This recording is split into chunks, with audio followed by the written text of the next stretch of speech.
Hello, welcome back to another social dilemma video.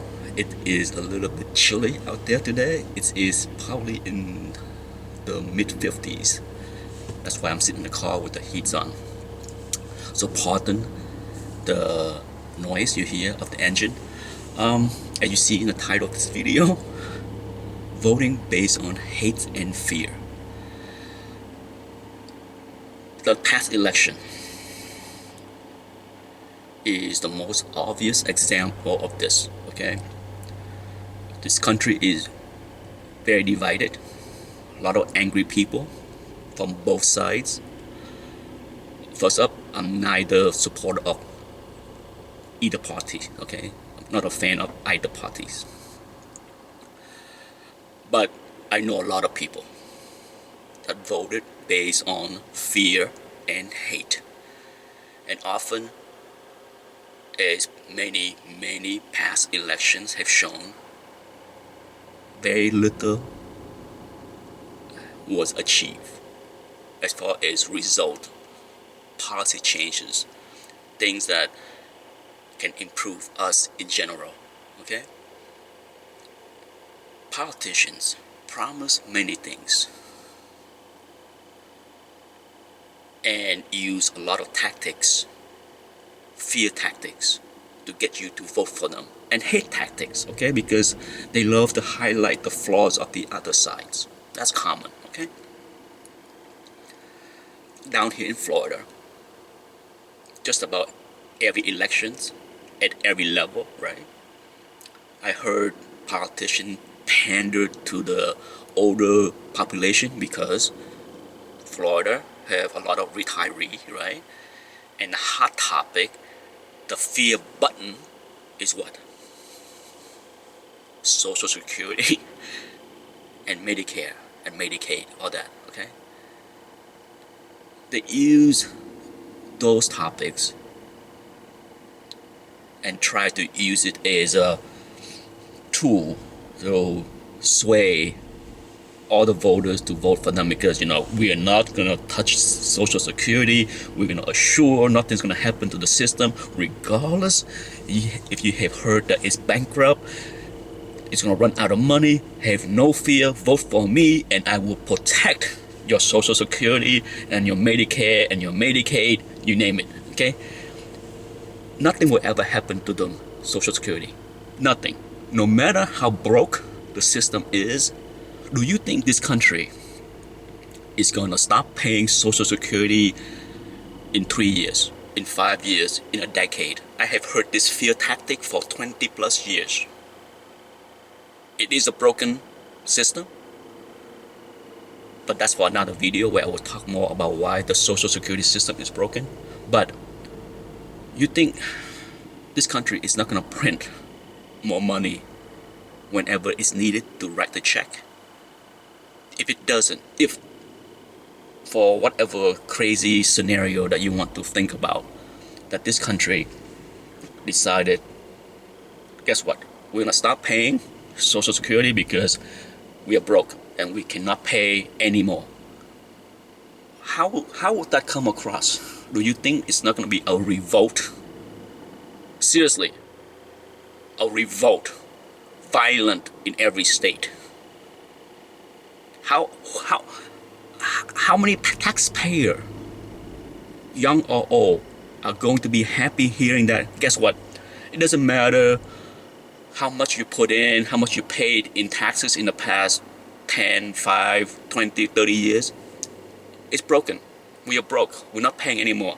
Do you think anyone is going to be happy?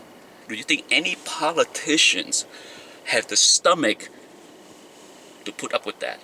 So any politician out there that go on a campaign and promise senior citizens that they're not going to do anything, they're out there to protect Social Securities, it's fear-mongering nonsense, that pandering for votes that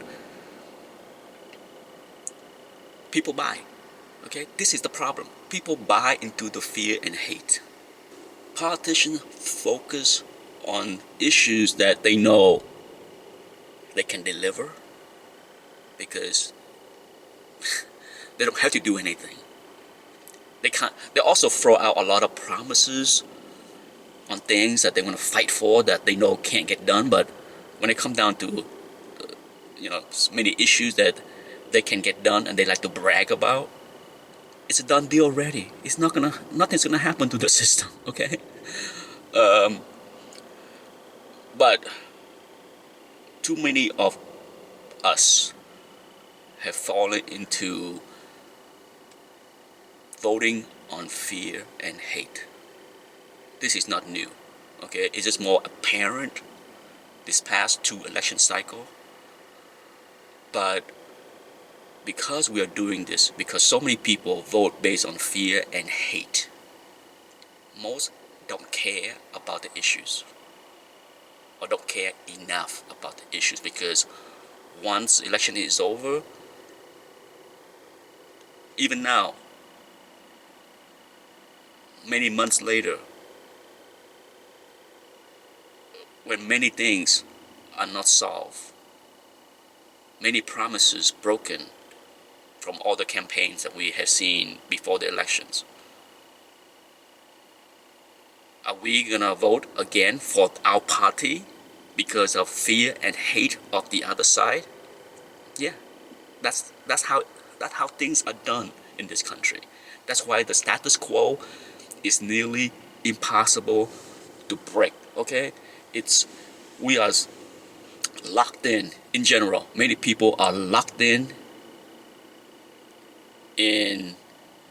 their base, that it doesn't matter if their base can't deliver anything that they want, but the hate for the opposing side is stronger than getting solutions. Okay, because the solutions that your side offer is not a solution. It's impossible. It's pie in the sky. It's dreams.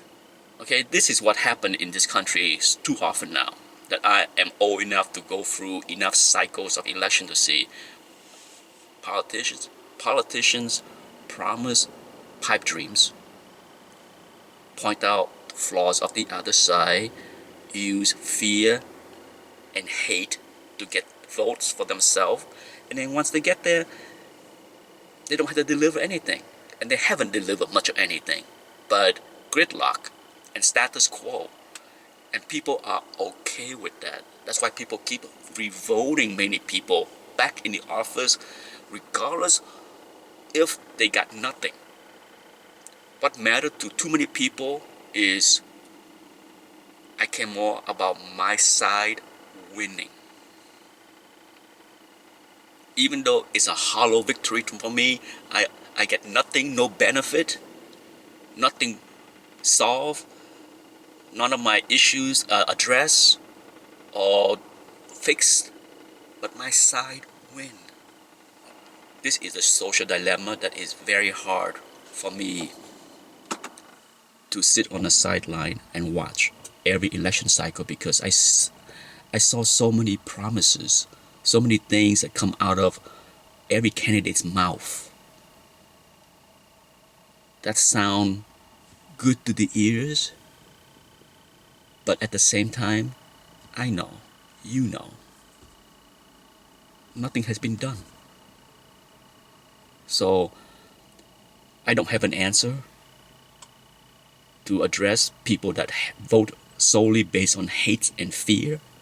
At the end of the day, as in many social dilemma video, I don't have the answer. I just know that voting based on fears and hates have gotten us a whole lot of nothing in the past many decades. Okay, so it's a tactic that I can see. I'm sure many people can see. But we deserve what we get. We deserve what we are not getting, because as long as we keep voting in people based on hate and fear, instead of trying to demand real results and solutions, we deserve what we get. Thanks for watching. Bye-bye.